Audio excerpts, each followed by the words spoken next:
Kinship, Caste and Class. Theme 3. Kinship, Caste and Class. Early societies c. 600 BCE 600 CE. In the previous chapter we saw that there were several changes in economic and political life between c. 600 BCE and 600 CE. Some of these changes influenced societies as well. For instance, the extension of agriculture into forested areas transformed the lives of forest dwellers. Craft specialists often emerged as distinct social groups. The unequal distribution of wealth sharpened social differences. Historians often use textual traditions to understand these processes. Some texts lay down norms of social behavior. Others describe and occasionally comment on a wide range of social situations and practices. We can also catch a glimpse of some social actors from inscriptions. As we will see, each text and inscription was written from the perspective of specific social categories. So we need to keep in mind who composed what and for whom. We also need to consider the language used and the ways in which the text circulated. Used carefully, texts allow us to piece together attitudes and practices that shaped social histories. Fig. 3.1. A terracotta sculpture depicting a scene from the Mahabharata. West Bengal. c. 17th century. In focusing on the Mahabharata, a colossal epic running in its present form into over 100,000 verses with depictions of a wide range of social categories and situations, we draw on one of the richest texts of the subcontinent. It was composed over a period of about 1,000 years, c. 500 BCE onwards, and some of the stories it contains may have been in circulation even earlier. The central story is about two sets of warring cousins. The text also contains sections laying down norms of behavior for various social groups. Occasionally, though not always, the principal characters seem to follow these norms. What does conformity with norms and deviations from them signify? 1. The critical edition of the Mahabharata. One of the most ambitious projects of scholarship began in 1919, under the leadership of a noted Indian Sanskritist, V.S. Sukthinkar. A team comprising dozens of scholars initiated the task of preparing a critical edition of the Mahabharata. What exactly did this involve? Initially, it meant collecting Sanskrit manuscripts of the text, written in a variety of scripts, from different parts of the country. The team worked out a method of comparing verses from each manuscript. Ultimately, they selected the verses that appeared common to most versions and published these in several volumes, running into over 13,000 pages. The project took 47 years to complete. Two things became apparent. There were several common elements in the Sanskrit versions of the story, evident in manuscripts found all over the subcontinent, from Kashmir and Nepal in the north to Kerala and Tamil Nadu in the south. Also evident were enormous regional variations in the ways in which the text had been transmitted over the centuries. These variations were documented in footnotes and appendices to the main text. Taken together, more than half the 13,000 pages are devoted to these variations. In a sense, these variations are reflective of the complex processes that shaped early and later social histories through dialogues between dominant traditions and resilient local ideas and practices. These dialogues are characterized by moments of conflict as well as consensus. Our understanding of these processes is derived primarily from texts written in Sanskrit by and for Brahmanas. When issues of social history were explored for the first time by historians in the 19th and 20th centuries, they tended to take these texts at face value, believing that everything that was laid down in these texts was actually practiced. Subsequently, scholars began studying other traditions, from works in Pali, Prakrit and Tamil. These studies indicated that the ideas contained in normative Sanskrit texts were on the whole recognized as authoritative. They were also questioned and occasionally even rejected. It is important to keep this in mind as we examine how historians reconstruct social histories. Fic. 3.2. A section of a page from the critical edition. The section printed in large bold letters is part of the main text. The smaller print lists variations in different manuscripts, which were carefully catalogued. 2. Kinship and marriage, many rules and varied practices. 2.1 Finding out about families. We often take family life for granted. However, you may have noticed that not all families are identical. They vary in terms of numbers of members, their relationship with one another, as well as the kinds of activities they share. Often people belonging to the same family share food and other resources, and live, work and perform rituals together. Families are usually parts of larger networks of people defined as relatives, or to use a more technical term, kinfolk. While familial ties are often regarded as natural and based on blood, they are defined in many different ways. For instance, some societies regard cousins as being blood relations, whereas others do not. For early societies, historians can retrieve information about elite families fairly easily. It is, however, far more difficult to reconstruct the familial relationships of ordinary people. Historians also investigate and analyze attitudes towards family and kinship. These are important because they provide an insight into people's thinking. It is likely that some of these ideas would have shaped their actions, just as actions may have led to changes in attitudes.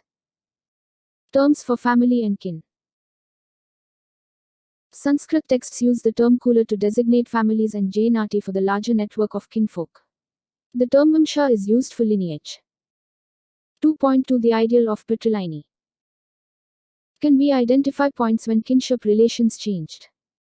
At one level, the Mahabharata is a story about this.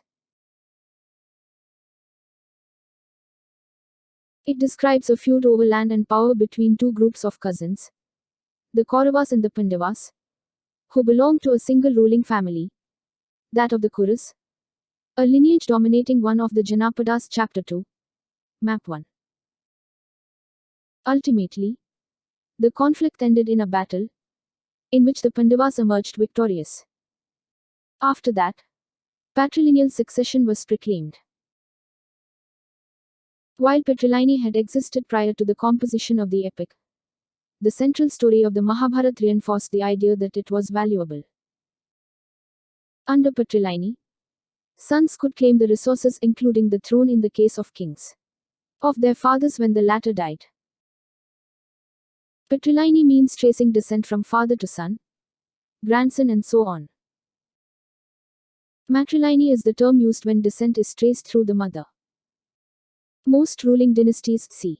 6th century BCE onwards, claimed to follow this system, although there were variations in practice.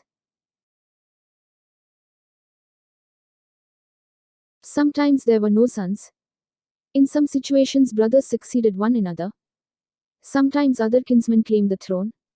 And, in very exceptional circumstances, women such as Prabhavati Gupta, Chapter 2, exercised power. The concern with patrilineal was not unique to ruling families. It is evident in mantras in ritual texts such as the Rig Veda.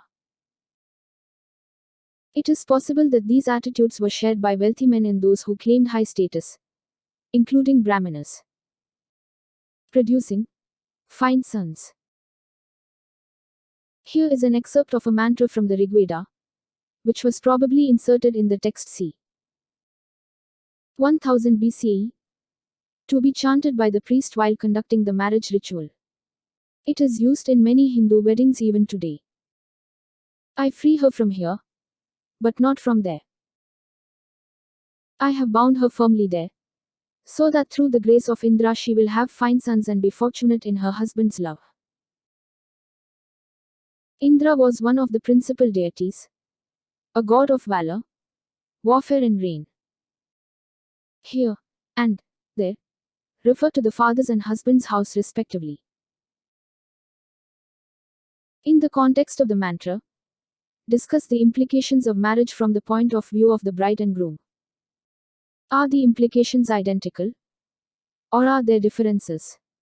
Why kinfolk quarreled? This is an excerpt from the Adi Parvan, literally, the first section of the Sanskrit Mahabharata, describing why conflicts arose amongst the Kauravas and Pandavas. The Kauravas were they, sons of Dhritarashtra, and the Pandavas were their cousins. Since Dhritarashtra was blind, his younger brother Pandu ascended the throne of Hastinapura. See map 1. However, after the premature death of Pandu, Dhritarashtra became king, as the royal princes were still very young.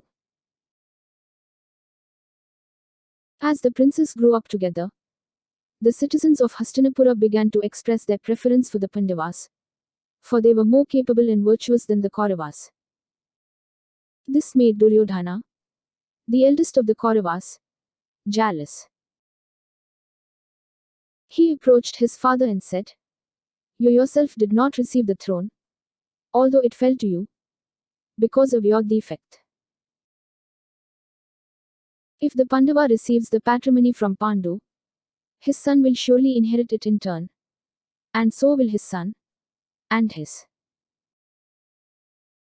We ourselves with our sons shall be excluded from the royal succession and become of slight regard in the eyes of the world, Lord of the earth." Passages such as these may not have been literally true, but they give us an idea about what those who wrote the text thought. Sometimes, as in this case, they contain conflicting ideas. Read the passage and list the different criteria suggested for becoming king. Of these, how important was birth in a particular family? Which of these criteria seem justified? Are there any that strike you as unjust? 2.3 Rules of Marriage. While sons were important for the continuity of the patrilineage, daughters were viewed rather differently within this framework. They had no claims to the resources of the household. At the same time, marrying them into families outside the kin was considered desirable. This system, called exogamy literally, marrying outside, meant that the lives of young girls and women belonging to families that claimed high status were often carefully regulated to ensure that they were married at the right time and to the right person. This gave rise to the belief that Kanyadana, or the gift of a daughter in marriage, was an important religious duty of the father. With the emergence of new towns, Chapter 2, social life became more complex. People from near and far met to buy and sell their products and share ideas in the urban milieu. This may have led to a questioning of earlier beliefs and practices. See also Chapter 4. Faced with this challenge, the Brahmanas responded by laying down codes of social behavior in great detail. These were meant to be followed by Brahmanas in particular and the rest of society in general. From c. 500 BCE, these norms were compiled in Sanskrit texts known as the Dharmasutras and Dharmashastras. The most important of such works, the Manusmriti, was compiled between c. 200 BCE and 200 CE. Types of marriages. Endogamy refers to marriage within a unit. This could be a kin group, caste, or a group living in the same locality. Exogamy refers to marriage outside the unit. Polygyny is the practice of a man having several wives. Polyandry is the practice of a woman having several husbands. While the Brahmana authors of these texts claimed that their point of view had universal validity and that what they prescribed had to be obeyed by everybody, it is likely that real social relations were more complicated. Besides, Given the regional diversity within the subcontinent and the difficulties of communication, the influence of Brahmanas was by no means all pervasive. What is interesting is that the Dharmasutras and Dharmashastras recognized as many as 8 forms of marriage. Of these, the first 4 were considered as good, while the remaining were condemned. It is possible that these were practiced by those who did not accept Brahmanical norms. Source 3. 8 forms of marriage. Here are the first, 4th, 5th and 6th forms of marriage from the Manusmriti. First, the gift of a daughter. After dressing her in costly clothes and honoring her with presents of jewels, to a man learned in the Veda whom the father himself invites. 4th, the gift of a daughter by the father after he has addressed the couple with the text, "May both of you perform your duties together," and has shown honor to the bridegroom. 5th, when the bridegroom receives a maiden, after having given as much wealth as he can afford to the kinsman and to the bride herself, according to his own will. 6th, the voluntary union of a maiden and her lover, which springs from desire. For each of the forms, discuss whether the decision about the marriage was taken by A. the bride, B. the bridegroom, C. the father of the bride, D. the father of the bridegroom, A. any other person. 2.4 The Gotra of women. 1. Brahmanical practice, evident from c. 1000 BCE onwards, was to classify people, especially Brahmanas, in terms of gotras. Each gotra was named after a Vedic seer, and all those who belonged to the same gotra were regarded as his descendants. 2 rules about gotra were particularly important. Women were expected to give up their father's gotra and adopt that of their husband on marriage, and members of the same gotra could not marry. One way to find out whether this was commonly followed is to consider the names of men and women, which were sometimes derived from gotra names. These names are available for powerful ruling lineages such as the Satavahanas who ruled over parts of western India and the Deccan c. 2nd century BCE, 2nd century c. Several of their inscriptions have been recovered, which allow historians to trace family ties, including marriages. Names of Satavahana kings from inscriptions. These are the names of several generations of Satavahana rulers, recovered from inscriptions. Note the uniform title Raja. Also note the following word, which ends with the term Puta, a Prakrit word meaning son. The term Gotami Puta means son of Gotami. Names like Gotami and Visiti are feminine forms of Gotama and Vashishtha, Vedic seers after whom gotras were named. Raja Gotami Puta Siri Satakani. Raja Visiti Puta Sami Siri Pulumai. Raja Gotami Puta Sami Siri Yana Satakani. Raja Madhari Puta Swami Sikhasena. Raja Visathi Puta Chatarapana Satakani. Raja Hariti Puta Vinukada Chutukulanamda Satakamni. Raja Gotami Puta Siri Vijaya Satakani. How many Gotami Putas and how many Visiti alternative spelling Visathi Putas are there? Fic. 3.3. A Satavahana ruler and his wife. This is one of the rare sculptural depictions of a ruler from the wall of a cave donated to Buddhist monks. This sculpture dates to c. 2nd century BCE. Metronymics in the Upanishads.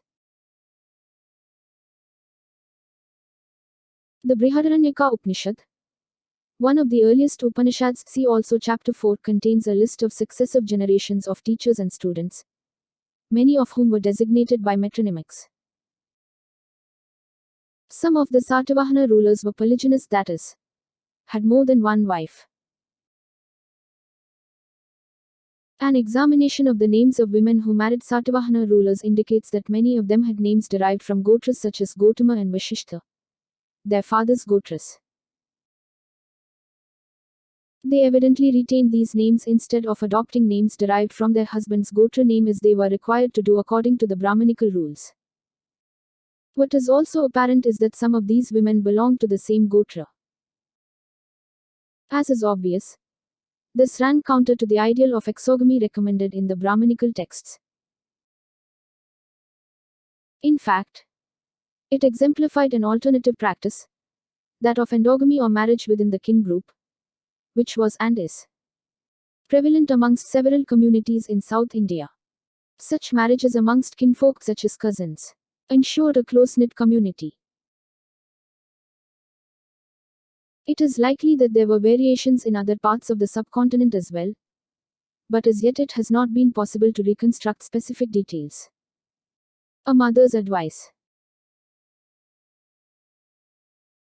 The Mahabharata describes how, when war between the Kauravas and the Pandavas became almost inevitable, Gandhari made one last appeal to her eldest son Duryodhana. By making peace you honor your father and me, as well as your well wishes. It is the wise man in control of his senses who guards his kingdom. Greed and anger drag a man away from his profits. By defeating these two enemies a king conquers the earth.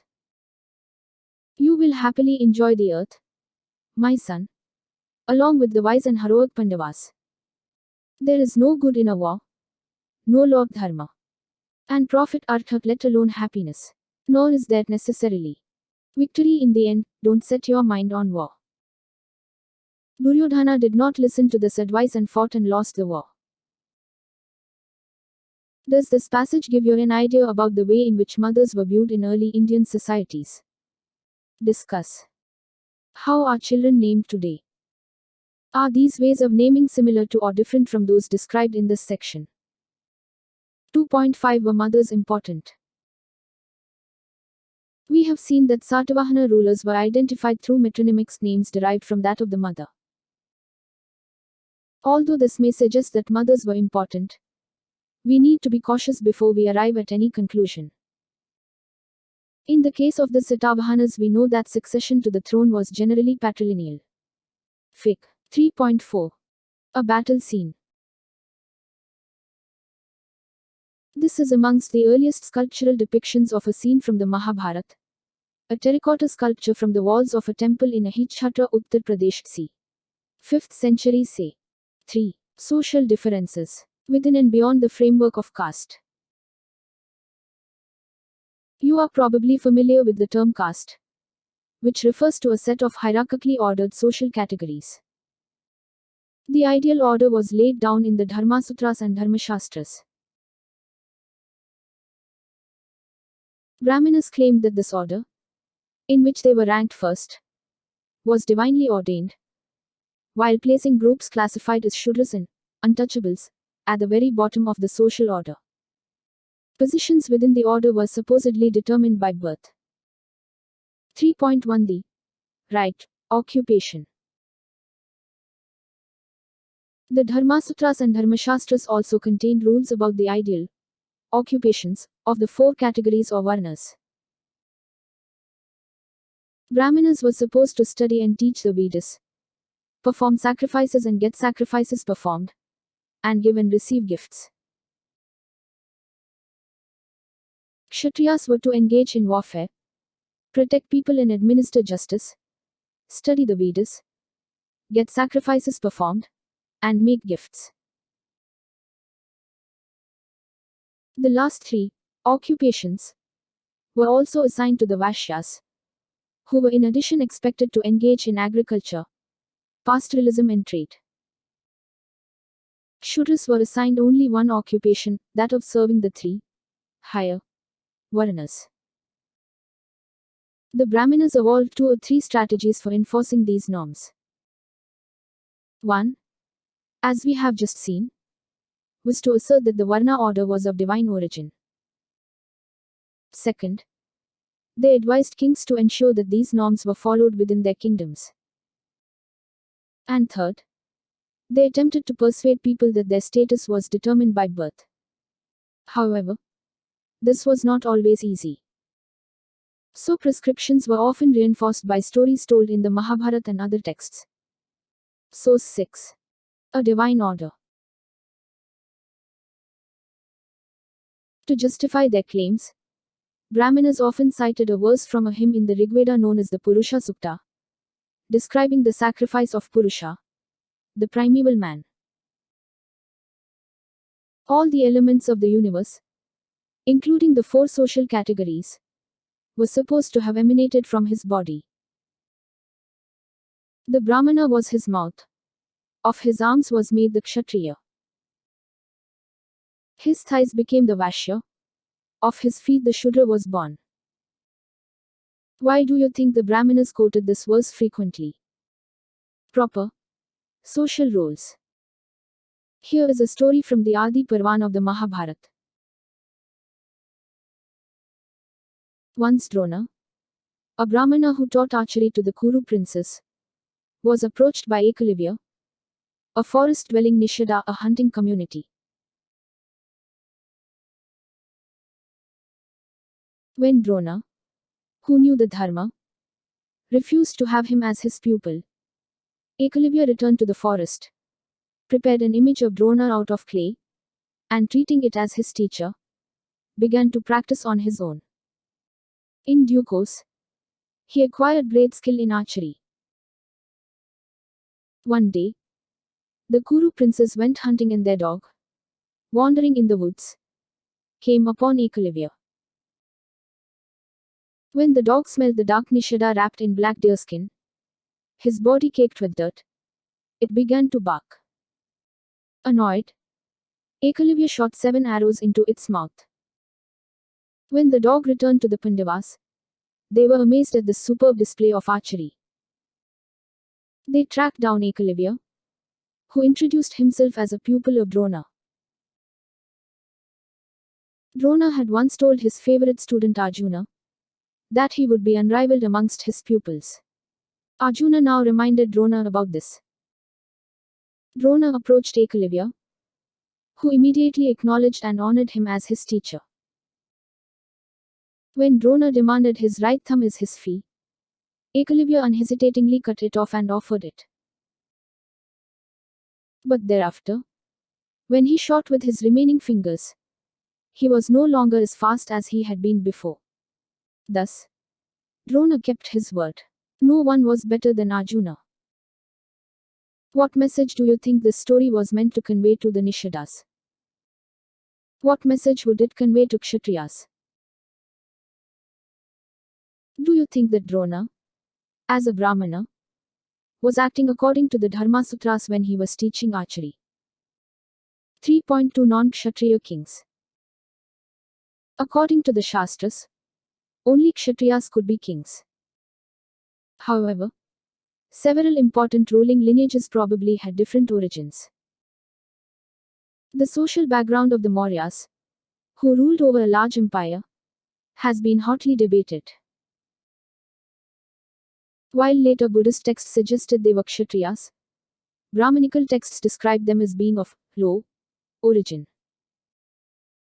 The Shungas and Kanvas, the immediate successors of the Mauryas, were Brahmanas. In fact, political power was effectively open to anyone who could muster support and resources, and rarely depended on birth as a Kshatriya. Other rulers, such as the Shakas who came from Central Asia, were regarded as Malchas, barbarians or outsiders by the Brahmanas. However, one of the earliest inscriptions in Sanskrit describes how Rudradaman, the best-known Saka ruler c. 2nd century say rebuilt Sudarshana Lake, chapter 2.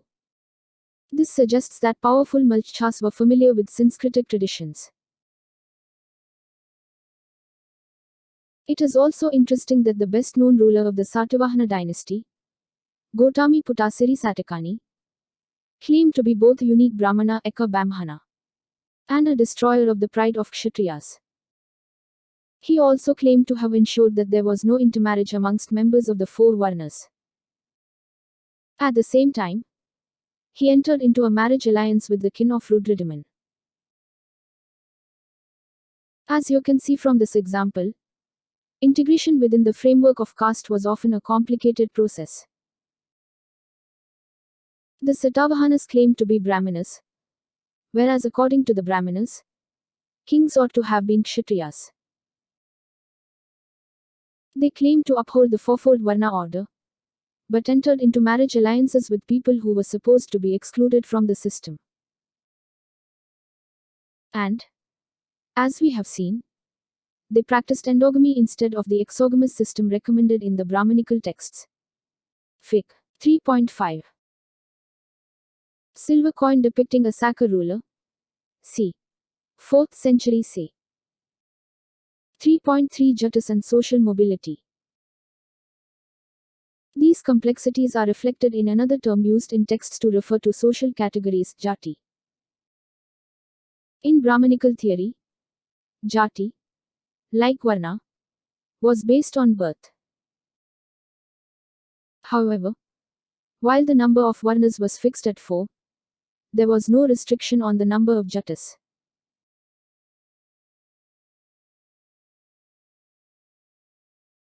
In fact, whenever Brahmanical authorities encountered new groups, for instance, people living in forests such as the Nishadas, or wanted to assign a name to occupational categories such as the goldsmith or Suvarnakara, which did not easily fit into the fourfold Varna system, they classified them as a jati.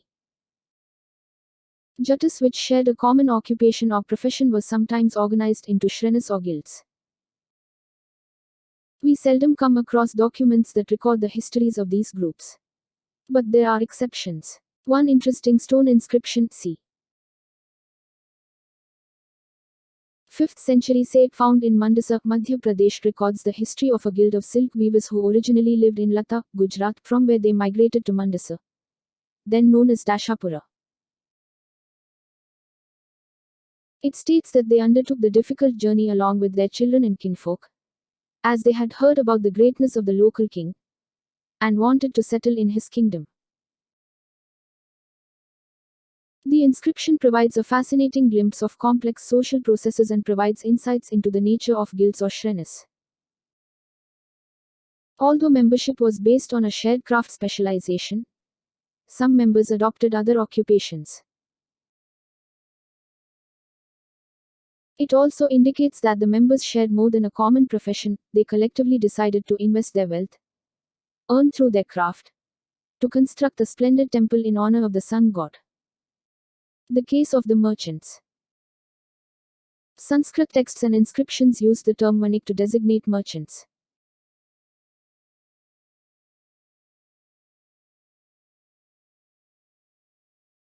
While trade was defined as an occupation for Vaishyas in the Shastras, a more complex situation is evident in plays such as Tamrachakatika written by Shudrika, c.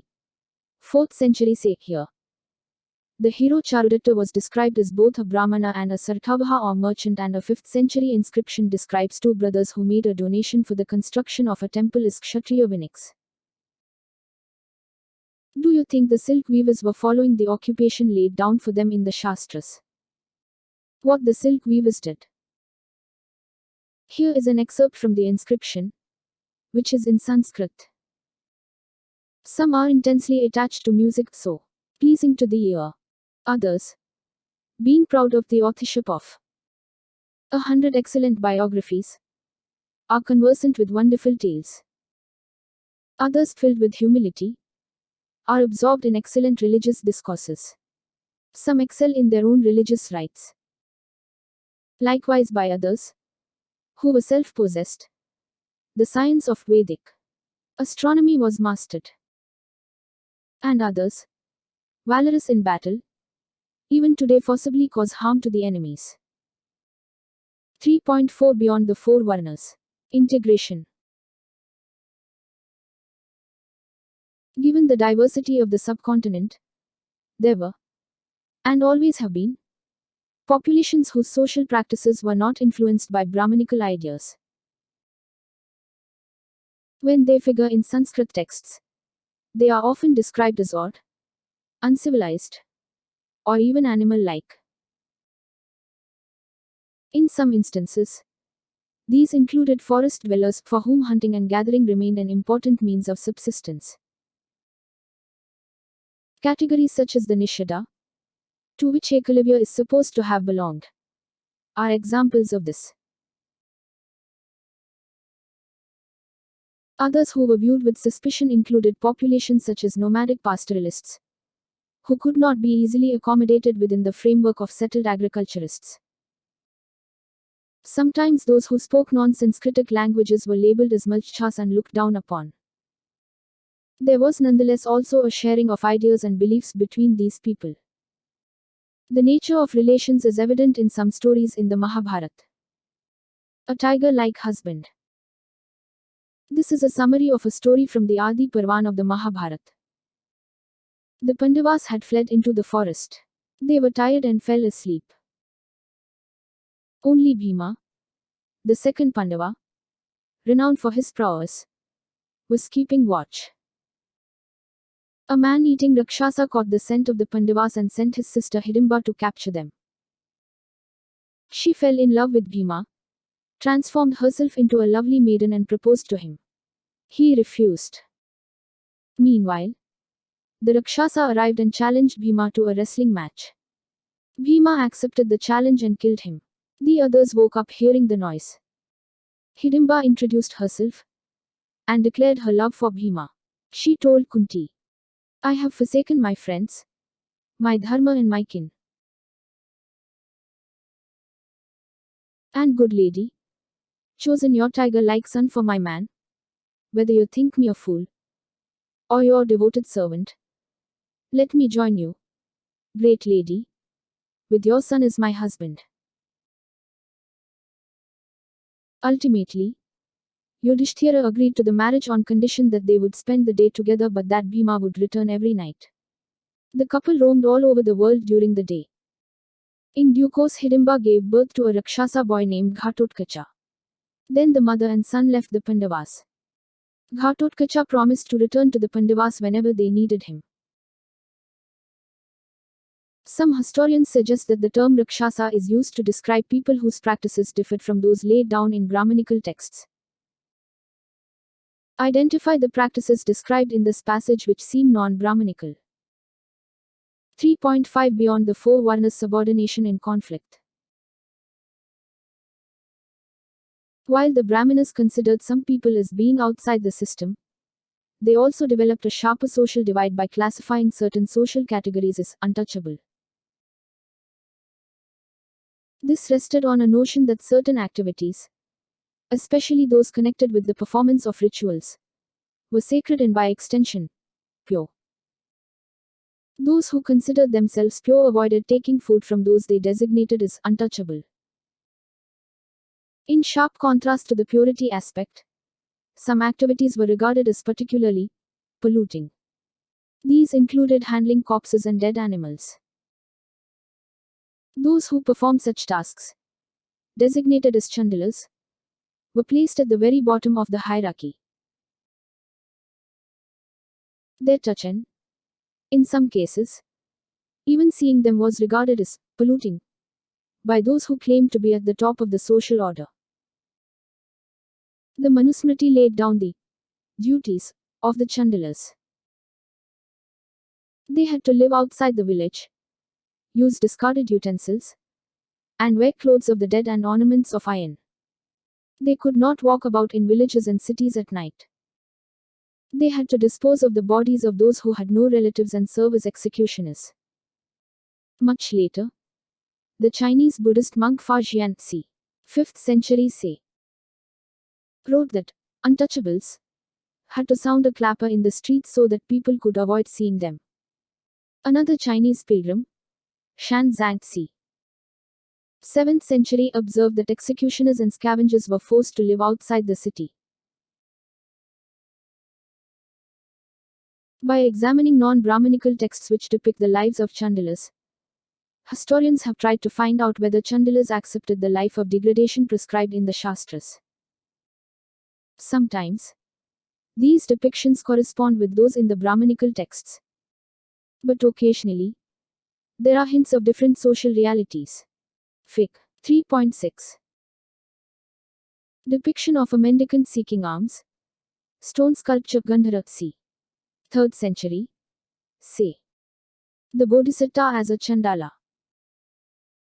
Did Chandalas resist the attempts to push them to the bottom of the social order?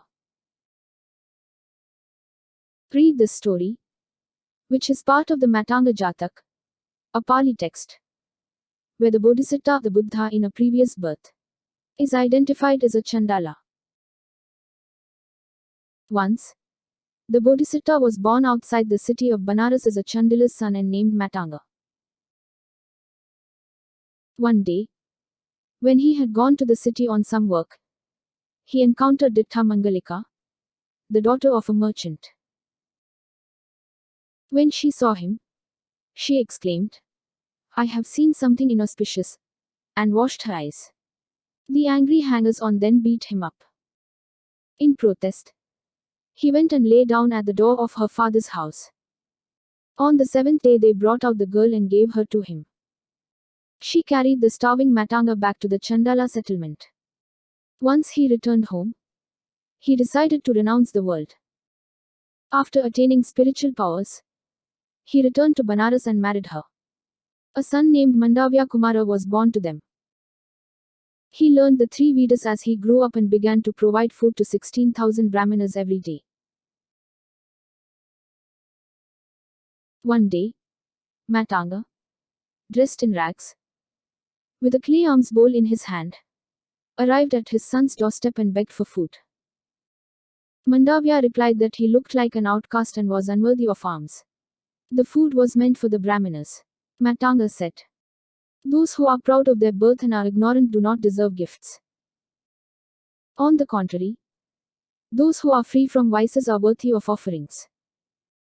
Mandavya lost his temper and asked his servants to throw the man out. Matanga rose in the air and disappeared. When Dittha Mangalika learnt about the incident, she followed Matanga and begged his forgiveness. He asked her to take a bit of the leftover from his bowl and give it to Mandavya and the Brahmanas. Identify elements in the story that suggest that it was written from the perspective of Matanga. Discuss.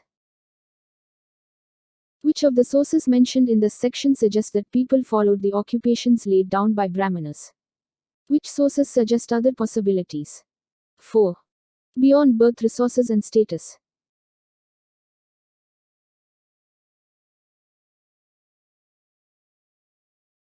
If you recall the economic relations discussed in Chapter 2, you will realize that slaves, landless agricultural laborers, hunters, fisherfolk, pastoralists, peasants, village headmen, craftspersons, merchants and kings emerged as social actors in different parts of the subcontinent. Their social positions were often shaped by their access to economic resources. Here we will examine the social implications of access to resources in certain specific situations. 4.1 Gendered access to property. Consider first a critical episode in the Mahabharata. During the course of the long-drawn rivalry between the Kauravas and the Pandavas, Duryodhana invited Yudhishthira to a game of dice.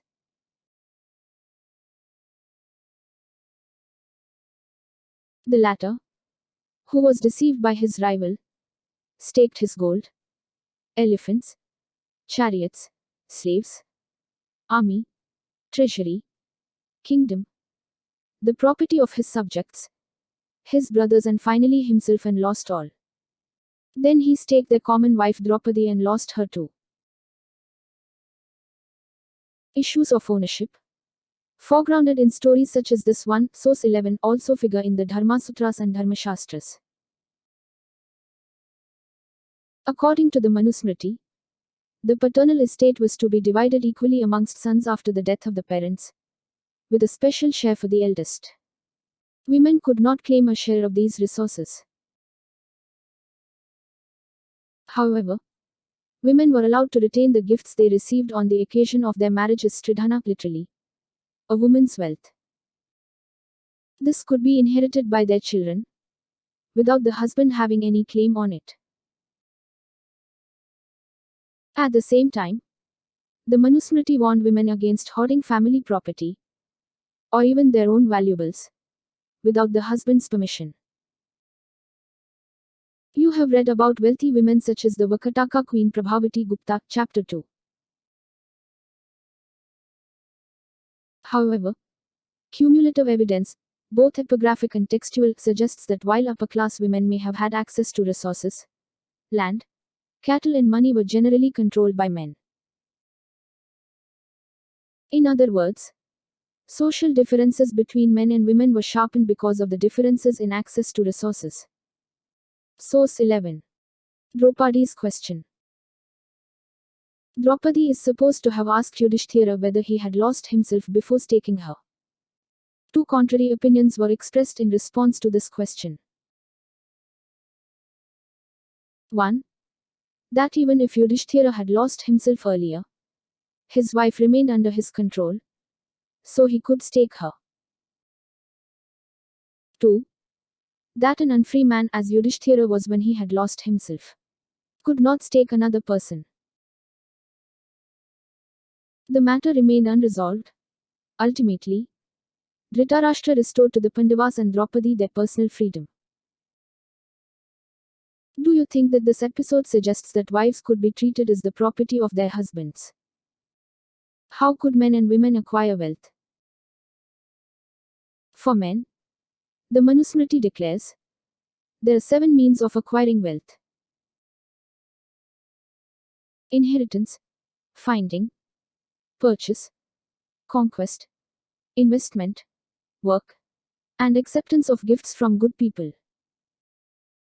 For women, there are 6 means of acquiring wealth. What was given in front of the fire, marriage, or the bridal procession, or as a token of affection, and what she got from her brother, mother or father. She could also acquire wealth through any subsequent gift and whatever her affectionate husband might give her. Compare and contrast the ways in which men and women could acquire wealth. 4.2 Varna and access to property.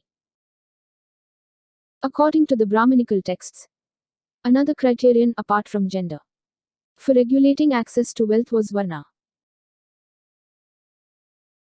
As we saw earlier, the only occupation prescribed for Shudras was servitude, while a variety of occupations were listed for men of the first 3 Varnas.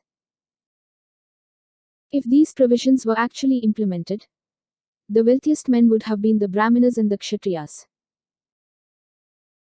That this corresponded to some extent with social realities is evident from descriptions of priests and kings in other textual traditions. Kings are almost invariably depicted as wealthy. Priests are also generally shown to be rich, though there are occasional depictions of the poor Brahmana.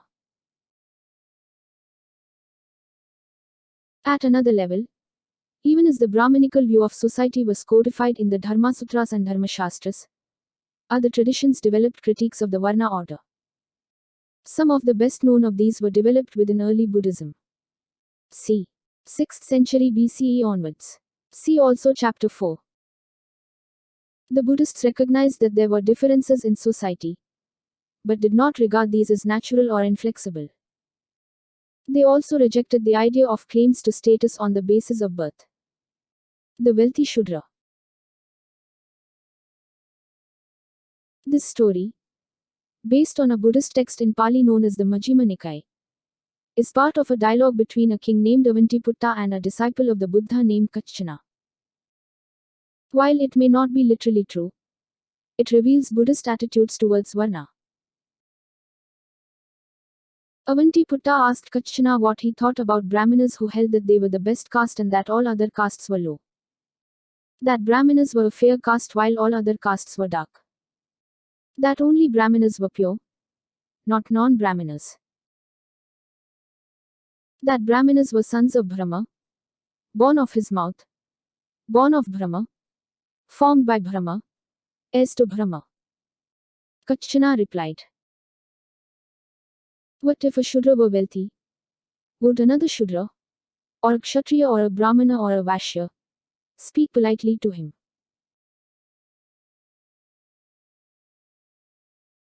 Avantiputta replied that if a Shudra had wealth or corn or gold or silver, he could have as his obedient servant another Shudra to get up earlier than he, to go to rest later, to carry out his orders, to speak politely. Or he could even have a Kshatriya or a Brahmana or a Vaishya as his obedient servant. Kachana asked. This being so, are not these four varnas exactly the same? Avantiputta conceded that there was no difference amongst the varnas on this count. Read Avantiputta's first statement again. What are the ideas in it that are derived from Brahmanical texts traditions? Can you identify the source of any of these? What, according to this text, explains social difference? 4.3 An alternative social scenario. Sharing wealth. So far we have been examining situations where people either claimed or were assigned status on the basis of their wealth. However, there were other possibilities as well. Situations where men who were generous were respected, while those who were miserly or simply accumulated wealth for themselves were despised. One area where these values were cherished was ancient Tamilakam, where, as we saw earlier chapter 2, there were several chiefdoms around 2000 years ago. Amongst other things, the chiefs were patrons of bards and poets who sang their praise. Poems included in the Tamil Sangam anthologies often illuminate social and economic relationships, suggesting that while there were differences between rich and poor, those who controlled resources were also expected to share them. The poor generous chief. In this composition from the Puranaruru, one of the anthologies of poems of the Tamil Sangam literature, c. 1st century say a bard describes his patron to other poets thus. He, i.e., the patron, doesn't have the wealth to lavish on others every day. Nor does he have the pettiness to say that he has nothing and so refuse. He lives in Irantai a place, and is generous. He is an enemy to the hunger of bards. If you wish to cure your poverty, come along with me. Bards whose lips are so skilled. If we request him, showing him our ribs thin with hunger, he will go to the blacksmith of his village, and will say to that man of powerful hands, shape me a long spear for war, one that has a straight blade. Discuss. How do social relationships operate in present-day societies? Are there any similarities or differences with patterns of the past? What are the strategies which the bard uses to try and persuade the chief to be generous? What is the chief expected to do to acquire wealth in order to give some to the bards? Fic. 3.7. A chief and his follower. Stone sculpture. Amravati, Andhra Pradesh, c. 2nd century say. How has the sculptor shown the difference between the chief and his follower? 5. Explaining social differences. A social contract. The Buddhists also developed an alternative understanding of social inequalities and of the institutions required to regulate social conflict.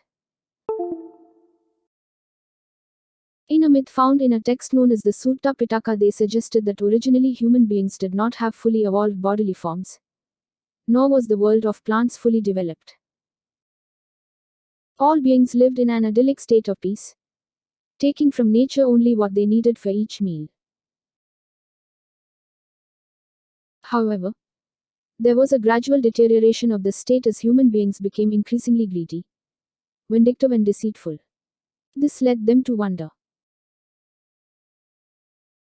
What if we were to select a certain being who should be wrathful when indignation is right, who should censure that which should rightly be censured and should banish him who deserves to be banished? We will give him in return a proportion of the rice, chosen by the whole people. He will be known as Mahasammata, the great elect. This suggests that the institution of kingship was based on human choice, with taxes as a form of payment for services rendered by the king. At the same time, it reveals recognition of human agency in creating and institutionalizing economic and social relations. There are other implications as well. For instance, If human beings were responsible for the creation of the system, they could also change it in future. 6. Handling texts. Historians and the Mahabharata. If you look through the sources cited in this chapter once more, you will notice that historians consider several elements when they analyze texts. They examine whether texts were written in Prakrit, Pali or Tamil, languages that were probably used by ordinary people, or in Sanskrit, a language meant almost exclusively for priests and elites. They also consider the kinds of text. Were these mantras, learnt and chanted by ritual specialists, or stories that people could have read or heard, and then retold if they found them interesting? Besides, they try to find out about the authors, whose perspectives and ideas shape the text, as well as the intended audience, as, very often, authors keep the interests of their audience in mind while composing their work. And they try and ascertain the possible date of the composition or compilation of the texts as well as the place where they may have been composed. It is only after making these assessments that they draw on the content of texts to arrive at an understanding of their historical significance. As you can imagine, this is a particularly difficult task for a text as complex as the Mahabharata. 6.1 Language and Content. Let us look at the language of the text. The version of the Mahabharata we have been considering is in Sanskrit, although there are versions in other languages as well. However, the Sanskrit used in the Mahabharata is far simpler than that of the Vedas, or of the Prashastas discussed in Chapter 2. As such, it was probably widely understood.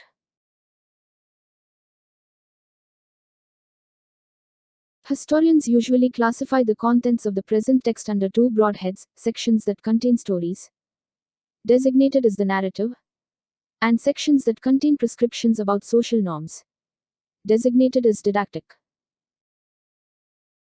This division is by no means watertight. The didactic sections include stories, and the narrative often contains a social message.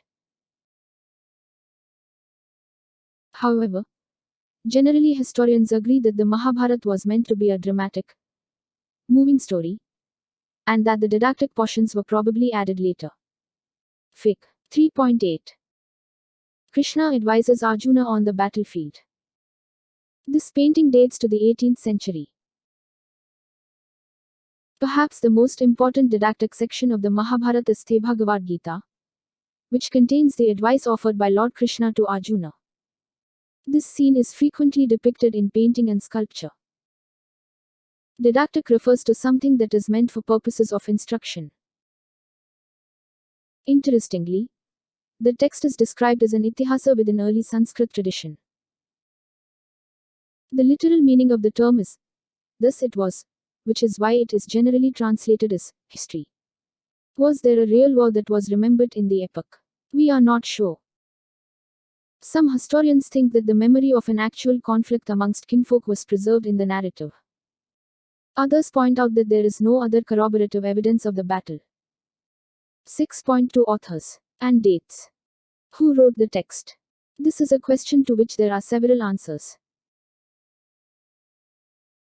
The original story was probably composed by charioteer bards known as suitors who generally accompanied Kshatriya warriors to the battlefield and composed poems celebrating their victories and other achievements. These compositions circulated orally. Then, from the 5th century BCE, Brahmanas took over the story and began to commit it to writing. This was the time when chiefdoms such as those of the Kuras and Panchalas, around whom the story of the epic revolves, were gradually becoming kingdoms. Did the new kings want their itihasa to be recorded and preserved more systematically? It is also possible that the upheavals that often accompanied the establishment of these states, where old social values were often replaced by new norms, are reflected in some parts of the story. Fic. 3.9. Lord Ganesha the scribe. According to tradition, Vyasa dictated the text to the deity. This illustration is from a Persian translation of the Mahabharata. c. 1740-50. We notice another phase in the composition of the text between c. 200 BCE and 200 CE. This was the period when the worship of Vishnu was growing in importance, and Krishna, one of the important figures of the epic, was coming to be identified with Vishnu. Subsequently, between c. 200 and 400 CE, large didactic sections resembling the Manusmriti were added. With these additions, a text which initially perhaps had less than 10,000 verses grew to comprise about 100,000 verses. This enormous composition is traditionally attributed to a sage named Vyasa. 6.3 The search for convergence. The Mahabharata, like any major epic, contains vivid descriptions of battles, forests, palaces and settlements. In 1951-52, the archaeologist B.B. Lal excavated at a village named Hastinapura in Meerut, Uttar Pradesh. Was this the Hastinapura of the epic? While the similarity in names could be coincidental, the location of the site in the upper Ganga Doab, where the Kuru kingdom was situated, suggests that it may have been the capital of the Kurus mentioned in the text. Lal found evidence of 5 occupational levels, of which the second and third are of interest to us. This is what Lal noted about the houses in the second phase c. 12th-7th centuries BCE. Within the limited area excavated, no definite plans of houses were obtained, but walls of mud and mud bricks were duly encountered. The discovery of mud plaster with prominent reed marks suggested that some of the houses had reed walls plastered over with mud. For the third phase c. 6th-3rd centuries BCE, he noted, houses of this period were built of mud brick as well as burnt bricks. Soakage jars and brick drains were used for draining out refuse water, while terracotta ring wells may have been used both as wells and drainage pits. Source 15. Hastinapura. This is how the city is described in the Adi Parvan of the Mahabharata. The city, bursting like the ocean, packed with hundreds of mansions, displayed with its gateways, arches and turrets like massing clouds the splendor of great Indra's city. Do you think Lal's finds match the description of Hastinapura in the epic? Was the description of the city in the epic added after the main narrative had been composed? When, after the 6th century BCE, urban centers flourished in the region? Or was it a flight of poetic fancy, which cannot always be verified by comparisons with other kinds of evidence? Consider another instance. One of the most challenging episodes in the Mahabharata is Draupadi's marriage with the Pandavas, an instance of polyandry that is central to the narrative. If we examine the section of the epic that describes this event, it is evident that the authors attempted to explain it in a variety of ways. Draupadi's marriage. Drupada, the king of Panchala, organized a competition where the challenge was to string a bow and hit a target. The winner would be chosen to marry his daughter Draupadi. Arjuna was victorious and was garlanded by Draupadi. The Pandavas returned with her to their mother Kunti, who, even before she saw them, asked them to share whatever they had got. She realized her mistake when she saw Draupadi, but her command could not be violated. After much deliberation, Yudhishthira decided that Draupadi would be their common wife. When Drupada was told about this, he protested. However, the seer Vyasa arrived and told him that the Pandavas were in reality incarnations of Indra, whose wife had been reborn as Draupadi, and they were thus destined for each other. Vyasa added that in another instance a young woman had prayed to Shiva for a husband, and in her enthusiasm, had prayed 5 times instead of once. This woman was now reborn as Draupadi, and Shiva had fulfilled her prayers. Convinced by these stories, Drupada consented to the marriage. Why do you think the authors offer 3 explanations for a single episode? Fic. 3.10. A wall excavated at Hastinapura. Present-day historians suggest that the fact that the authors describe a polyandrous union indicates that polyandry may have been prevalent amongst ruling elites at some point of time. At the same time, the fact that so many different explanations are offered for the episode source 16 suggests that polyandry gradually fell into disfavor amongst the Brahmanas, who reworked and developed the text through the centuries. Some historians note that while the practice of polyandry may have seemed unusual or even undesirable from the Brahmanical point of view, it was and is prevalent in the Himalayan region. Others suggest that there may have been a shortage of women during times of warfare, and this led to polyandry. In other words, it was attributed to a situation of crisis. Some early sources suggest that polyandry was not the only or even the most prevalent form of marriage. Why then did the authors choose to associate this practice with the central characters of the Mahabharata? We need to remember that creative literature often has its own narrative requirements and does not always literally reflect social realities. 7. A dynamic text. The growth of the Mahabharata did not stop with the Sanskrit version. Over the centuries, versions of the epic were written in a variety of languages through an ongoing process of dialogue between peoples, communities, and those who wrote the texts. Several stories that originated in specific regions or circulated amongst certain people found their way into the epic. At the same time, the central story of the epic was often retold in different ways, and episodes were depicted in sculpture and painting. They also provided themes for a wide range of performing arts, plays, dance, and other kinds of narrations. Discuss. Read the excerpts from the Mahabharata included in this chapter once more. For each of these, discuss whether they could have been literally true. What do these excerpts tell us about those who composed the text? What do they tell us about those who must have read or heard the epic? Most retellings or reenactments of the epic draw on the main narrative in creative ways.